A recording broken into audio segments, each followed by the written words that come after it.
Coucou, bienvenue au Café des Burnies, le podcast qui prend soin des nanas en burn-out. Je m'appelle Sarah, je suis infirmière, naturopathe, coach en résilience et passionnée de tricot. Alors ma mission est de t'aider à déculpabiliser, à sortir de ton isolement pour recharger tes batteries et être épanouie. Du coup, chaque semaine, que ce soit en solo avec une nana inspirante, on parlera dévalorisation, échec, harcèlement, mal-être, mais aussi résilience, espoir, épanouissement, reconversion et surtout trichothérapie.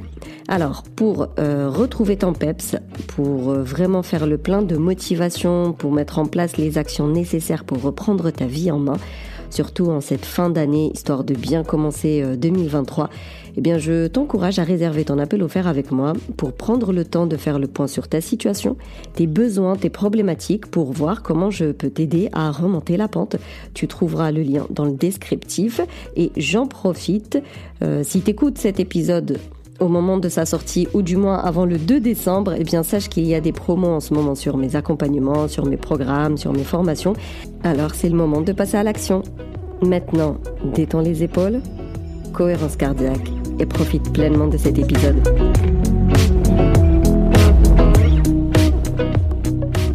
Comme tu le sais, je me suis lancé un défi, celui d'enregistrer 5 épisodes vraiment spécifiques aux fêtes de fin d'année.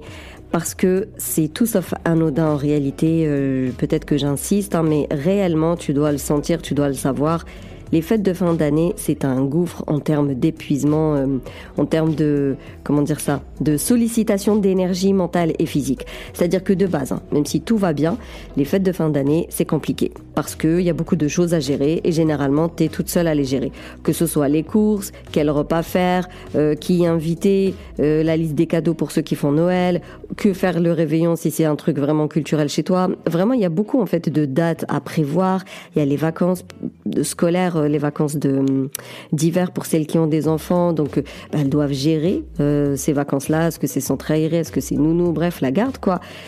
Pour celles qui prennent des jours de repos pendant les vacances d'hiver, c'est tout. Enfin, c'est pas les vacances d'hiver, c'est les vacances de Noël.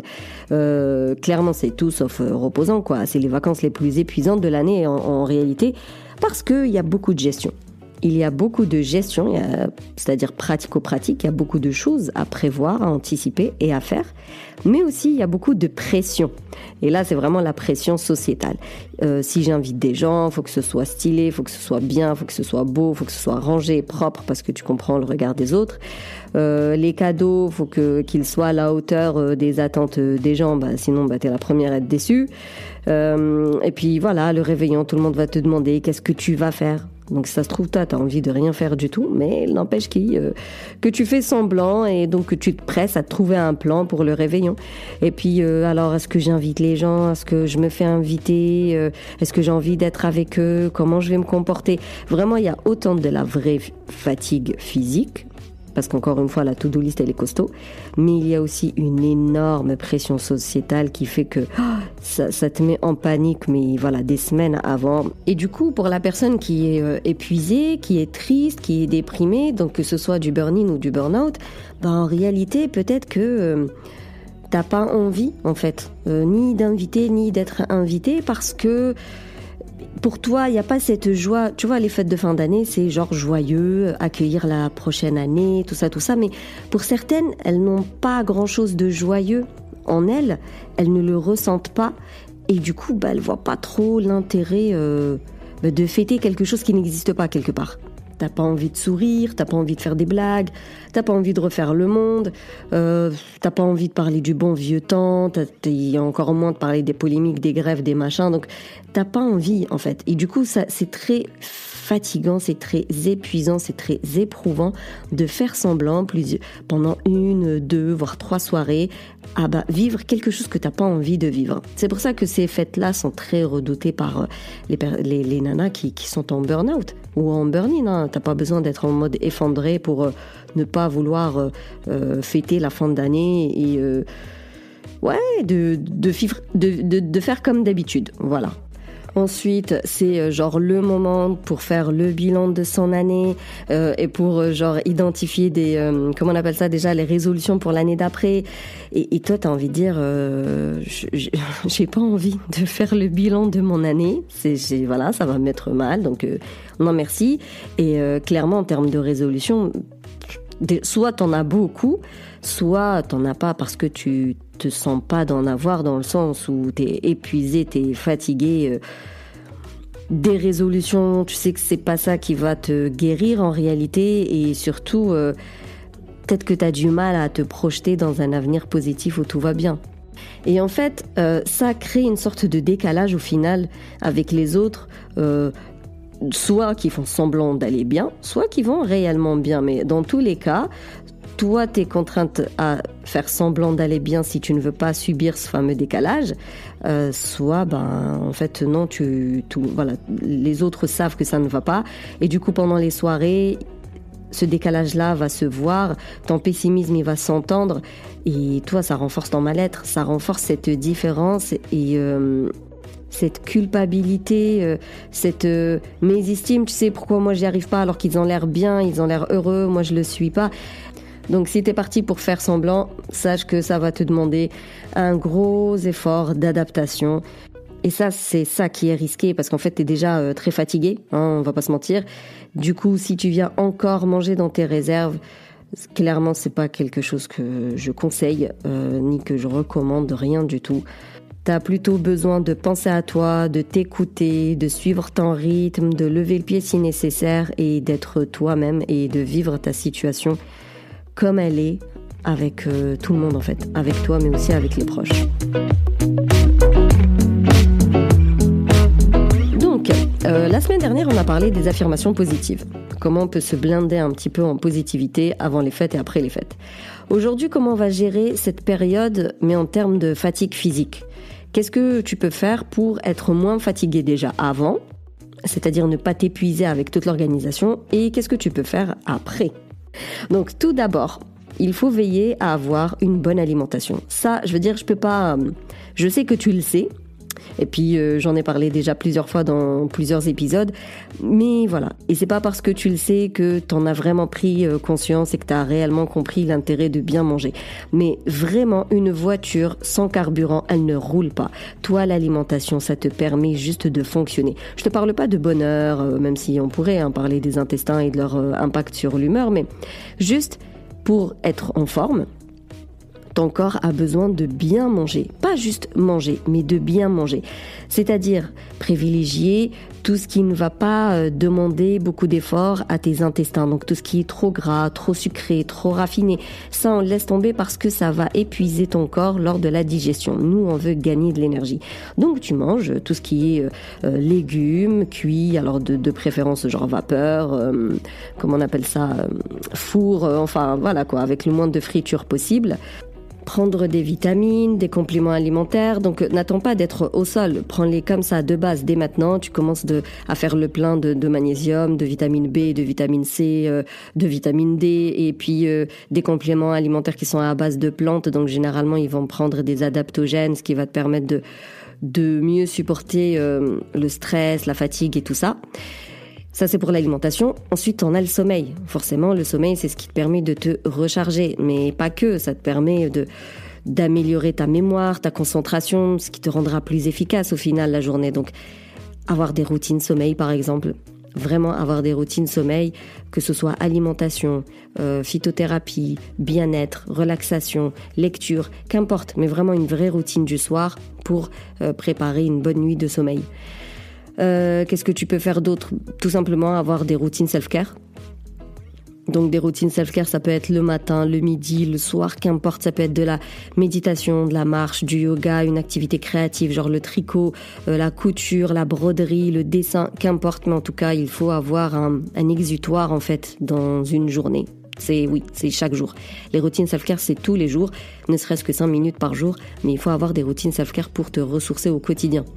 Donc ça, vraiment, c'est genre la base. L'alimentation, le sommeil et les routines self-care, c'est ce que je travaille en priorité avec les nanas que j'accompagne parce que c'est les fondamentaux, quoi. C'est ça qui permet à ton corps d'être en forme pour pouvoir faire face aux épreuves de la vie.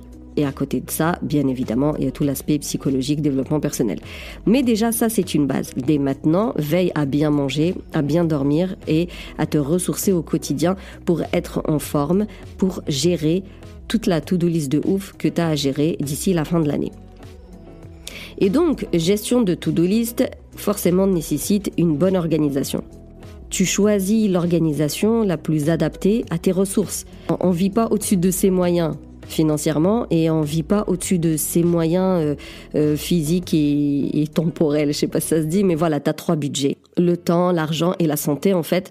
Donc, on fait très attention à notre budget argent comme pas permis. Et alors, le budget temps et santé, bah voilà quoi. Donc, là, ça va être un peu un défi finalement de te dire, voilà de quoi je suis capable. Aujourd'hui, cette année, je peux faire ça, mais tout le reste, je ne peux pas le faire. Et en fait, accepter de ne pas le faire. C'est-à-dire, si t'es pas en forme pour recevoir la famille, il n'y a pas pire que de te forcer à le faire. Et ce n'est pas grave en fait que cette année, tu ne reçois pas ta famille. C'est pas grave. Tu peux soit demander à quelqu'un d'autre ou expliquer que tu es tout simplement pas capable de le faire, que ce sera pour l'année prochaine. C'est vraiment pas grave. Si vraiment il n'y a pas moyen, à part toi, impossible, on peut recevoir nulle part ailleurs, et puis c'est genre inadmissible ou je sais pas quoi, bref, t'es pas prête. Ok, d'accord. Alors ce que tu vas faire, c'est de revoir toutes tes ambitions à la baisse. Encore une fois, tu t'adaptes à tes ressources. Et du coup, là, ce que tu as l'habitude de faire avant, imaginons tu étais Miss tout fait maison, le pain, la soupe, enfin je sais pas moi, tout ce que... Bref, ton repas habituel, tu le faisais de A à Z, eh bien là, tant pis. Peut-être qu'il y aura des boîtes de conserve, du surgelé, de l'acheter fait. C'est pas à toi de le faire. Peut-être que tu vas demander une sorte d'auberge espagnole où chacun ramène quelque chose comme ça, ça divise et du coup ça te fait beaucoup moins de boulot. Donc vraiment revois tes ambitions à la baisse de façon à ce qu'ils s'adaptent à ton état réel de santé et de temps. Ce qu'on veut, nous, c'est la bonne compagnie. Je veux dire, les fêtes de fin d'année, c'est ce moment qu'on partage avec la famille. Donc en réalité, franchement, que le repas il soit 5 étoiles ou un repas de chambre d'hôte vite fait, c'est tout. C'est pas du tout très important. Je vais te raconter un truc. Tu vois, moi, ma famille, toute ma famille, elle est en Algérie. Et cette année, en Algérie, c'est un peu comme partout finalement. La vie, elle est de plus en plus chère. Et donc, il y avait le ramadan. Et du coup, tu dois connaître un petit peu, le ramadan, il est super connu pour sa nourriture. Alors que c'est tout sauf, le repas, il est secondaire. Mais il n'empêche que c'est tellement culturel chez nous. Le ramadan, faut qu'il y ait 3 repas le soir, du complet, de la viande, des légumes, blablabla, de la salade. Faut que la table, elle soit blindée de bonnes choses et tout ça.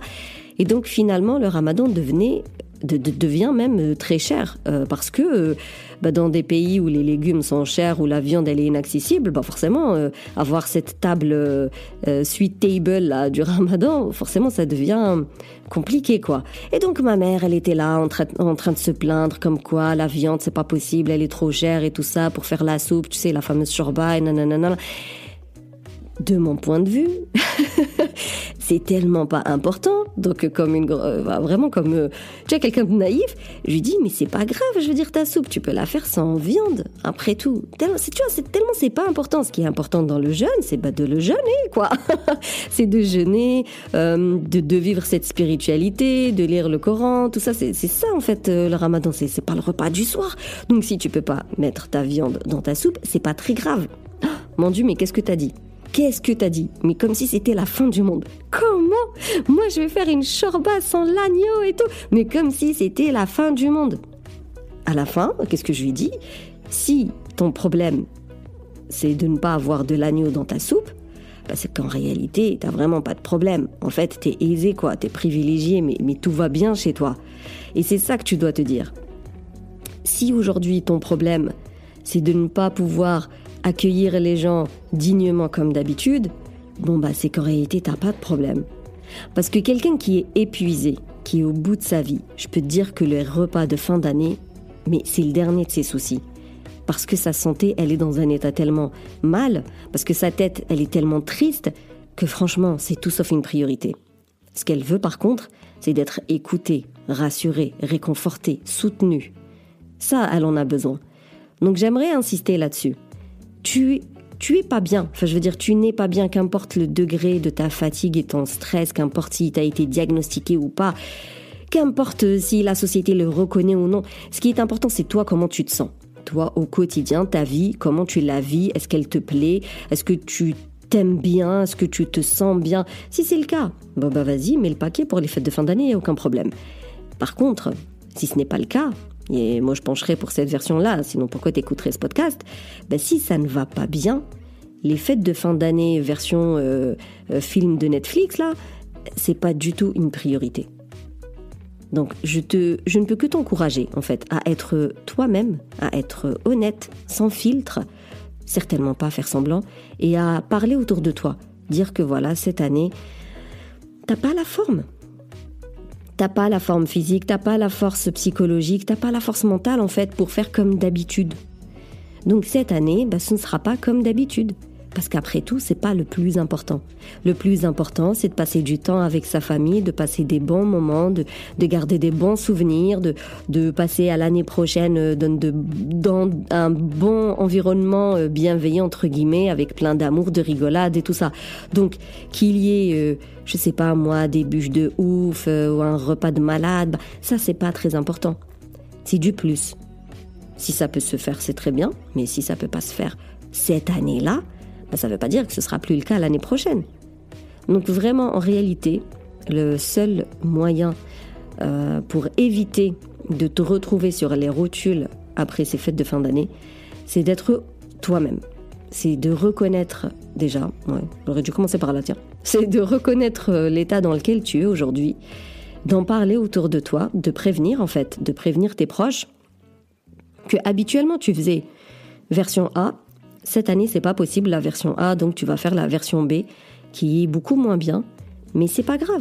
Vous allez quand même passer un bon moment ensemble. Et peut-être que là, les gens, ils vont dire, y a pas de souci. Viens, on le fait chez moi. Y a pas de souci, je m'occupe de cette partie-là et je te laisse cette partie-là. On peut être surpris, on peut être vraiment surpris des gens.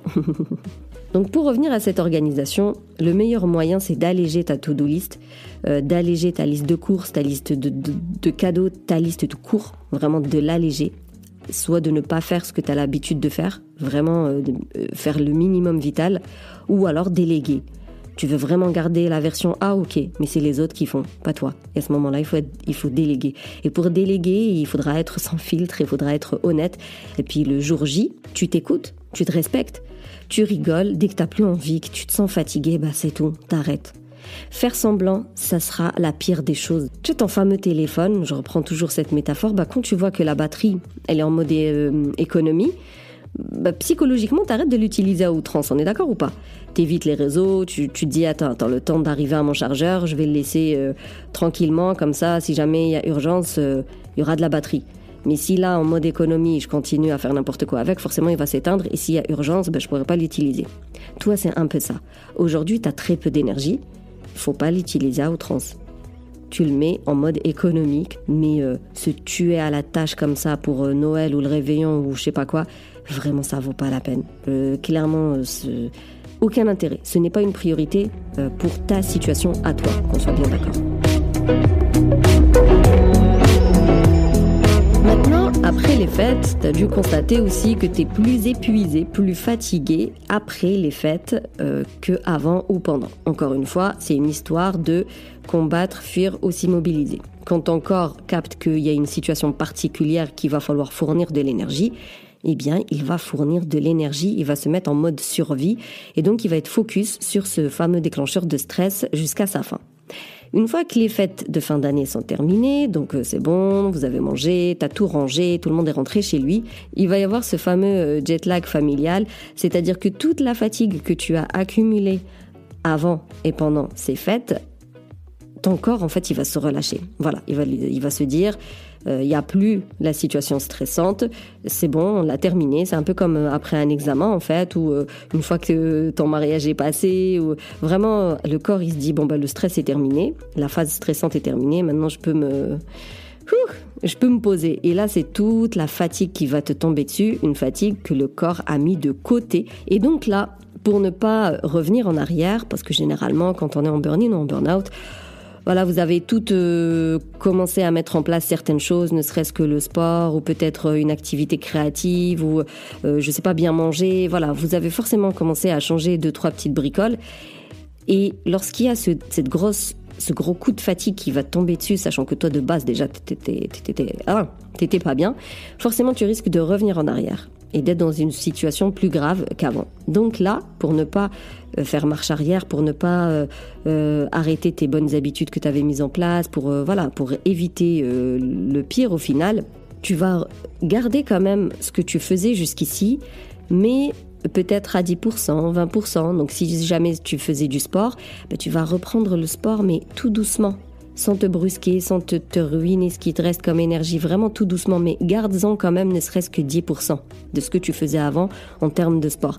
Si par exemple l'alimentation c'était super important pour toi, pareil, peut-être que tu as mangé n'importe comment pendant une semaine, là tu vas reprendre tes bonnes habitudes, mais petit à petit. De toute façon, généralement après les fêtes, on a tous besoin d'une cure de détoxication, quoi. Donc tout doucement, tu commences à éliminer le surplus de gras, de sucre, surtout voilà, si tu bois de l'alcool, peut-être que tu as consommé beaucoup aussi. Et pour ça, tu reviens aux légumes verts, tu reviens aux légumes à la vapeur, aux légumes au four, tu reviens à la viande maigre, tu reviens à tout ce qui est riche en potassium, tu reviens aux poissons, aux antioxydants. Réduire au maximum le café et le thé, mais plutôt prendre des infusions, des tisanes pour la digestion. Tu peux aller vers du fenouil ou vraiment des tisanes de fenouil, de l'anis. Pour l'énergie, tu peux avoir de la radiole, tu peux avoir du guarana. Il y a le ginseng aussi qui est bien. Pour le dodo, ça va être de la mélisse, de la valériane. Pour la vitamine C, tu peux prendre le camus. Si vraiment le surmenage est à fond, là, il y a un truc qui s'appelle l'éleutérocoque. Donc vraiment reprendre tes routines self-care, mais ne serait-ce qu'à 10%. Parce que si tu te sens trop fatigué pour mettre en place quoi que ce soit, tu risques de retomber dans la procrastination, le squattage de canapé, le manque de motivation, le manque d'envie. Donc garde à l'esprit que tout ce que tu as fait peut-être avant les fêtes, tu vois, imaginons tu commences dès maintenant avec moi et que tu mets en place des choses, tout ce que tu as fait avant les fêtes pour te requinquer avant les fêtes, tu le reprends, mais ne serait-ce qu'à 10%, histoire de continuer quand même à apporter du bien à ta tête et à ton corps, même si c'est en mode micro-dosage, quoi. Et petit à petit, de 10, tu passes à 20, de 5 minutes, tu passes à 10, et jusqu'à reprendre l'habitude telle qu'elle était avant les fêtes. En tout cas, vraiment, pour moi, c'est une très bonne façon de commencer l'année en pensant à toi, parce qu'il serait plus que temps.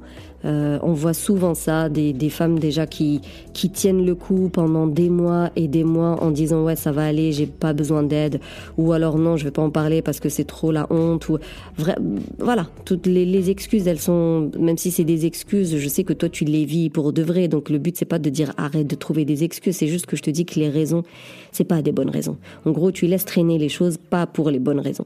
Donc déjà que toi tu t'esquintes au quotidien, mais alors les fêtes de fin d'année ça vient et ça t'achève au sol. Et généralement, surtout le pire, c'est d'avoir des résolutions inadaptées, mais genre surréalistes même, et tu tiens pas plus de 3 semaines, et là, la grosse culpabilité qui tombe dessus, genre vraiment, tu vas jamais y arriver, quoi. Tu sers à rien et tu ne peux rien mettre en place. Faire très attention à ces fêtes de fin d'année et aux résolutions que vous allez prendre, mais pour les résolutions, je t'ai prévu un épisode, donc on va en parler en détail. Mais en tout cas, pour faire le récap de cet épisode, à savoir comment faire face à la fatigue des fêtes de fin d'année. Avant les fêtes, vraiment prendre soin de ton sommeil, de ton alimentation et de ton corps, donc avec des bons repas, des compléments alimentaires et des bonnes routines self-care. Revoir l'organisation, et pour ça, le seul truc efficace, c'est d'être honnête avec toi et de prendre soin de tes 3 budgets. Donc, c'est la fête qui doit s'adapter à toi et non toi qui t'adapte à la fête. Pour ça, il faut admettre ta situation comme elle est, en parler autour de toi et expliquer que cette année, t'es pas en forme comme d'habitude. Donc si habituellement tu t'occupais de tout, peut-être que cette année tu vas pas le faire, et si t'as pas le choix, eh bien tu vas changer le menu, tu vas changer le déroulé pour qu'il soit possible pour toi. Donc évitez tout surengagement, tout sureffort, suradaptation. Au contraire, c'est les autres qui doivent s'adapter à vous. Et puis, une fois que les fêtes sont passées, forcément, il va y avoir un gros coup de fatigue, vraiment un gros coup de barre. Et là, peut-être que tu seras tenté de reprendre tes bonnes vieilles mauvaises habitudes et que tu vas te remettre dans la procrastination et tout ça. Et pour les éviter, vraiment prends un cahier si nécessaire où tu notes toutes les bonnes choses que tu faisais jusqu'ici pour reprendre ta vie en main et tu dis si je peux pas faire 20 minutes de ça, je vais faire que 3 minutes. Si je peux pas lire un chapitre de ça, je vais lire que une page. Vraiment fais le minimum mais continue à faire quand même. Garde quand même tes bonnes habitudes même si tu dois en faire ne serait-ce que 10%.